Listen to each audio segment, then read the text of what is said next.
adalah usianya 30 tahun. Kalau bapak prospek itu adalah usia 30 tahun, dia adalah generasi pertama yang sudah berkeluarga, otomatis akan memiliki keturunan. Lanjut, coba dibantu untuk terap next. Ya, generasi pertama akan memiliki keturunan dan anak tersebut akan tumbuh menjadi dewasa. Mulai dari usia 1, 10, 18 dan kemudian 25 tahun. Begitu menyelesaikan masa kuliahnya, anak tersebut akan memasuki kehidupan berikutnya.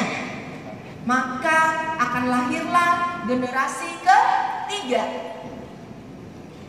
Generasi ketiga juga sama, bertumbuh dari usia 1, 10, kemudian 18 tahun. Hari ini, kalau calon prospek kita ada di baik di generasi pertama ataupun di generasi kedua, kita bisa melihat posisi terjepit itu ada di generasi kedua. Artinya adalah generasi kedua di saat anaknya memasuki masa kuliah, yaitu di usia 18 tahun, maka si bapak generasi kedua sudah usia 48 tahun. Sedangkan orang tuanya generasi pertama sudah memasuki usia 78 tahun. Di usia 78 tahun memerlukan biaya perawatan. Next.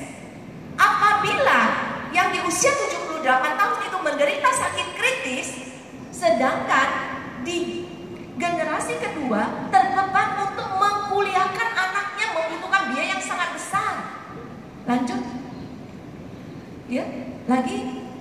Terus ya. Nah, kalau dia adalah di tengah, maka generasi ini akan bagaimana? Dan hal ini sudah terjadi dalam kehidupan saya, yaitu kehidupan mertua saya. Walaupun mertua saya punya 7 anak, tidak semua anak itu punya kehidupan yang bagus. Ada kehidupannya susah, ada kehidupan yang memang tidak punya pekerjaan, ada kehidupan yang keluarganya memang butuh dana untuk anaknya sekolah. Nah, pada saat ibu mertua sakit, mau nggak mau kita tuh harus membiayai. Di samping itu anak kita mau kuliah. Nah, ini adalah kalau tanpa perencanaan keuangan yang terbaik, maka apa yang terjadi di generasi kedua? Kita akan lihat slide berikutnya. Terus, maka bisa saja terjadi masalah kesulitan finansial, ya, bisa stres, jangan-jangan karena masalah orang tua sakit, anak mau kuliah, bisa-bisa kena stroke, bisa juga tiba-tiba meninggal kena jantungan, karena banyak pikiran kan? Nah, hal ini bisa terjadi kebangkrutan juga kepada ibu. Nah, itu kalau yang menderita sakit itu adalah generasi pertama. Kita akan lihat slide berikutnya. Oke. Nah, lanjut terus, kalau bisa dibantu terus, ya. Nah, si generasi pertama tidak sakit keras, cuman udah tua, perlu biaya perawatan. Oke? Dan anaknya mau kuliah. Masalahnya adalah generasi kedua terdiagnosa sakit kanker. Ayo, slide berikutnya. Apa yang terjadi? Kalau generasi kedua adalah sumber keuangan terdiagnosa sakit kanker, maka kebangkrutan 3 generasi terjadi, Bapak dan Ibu.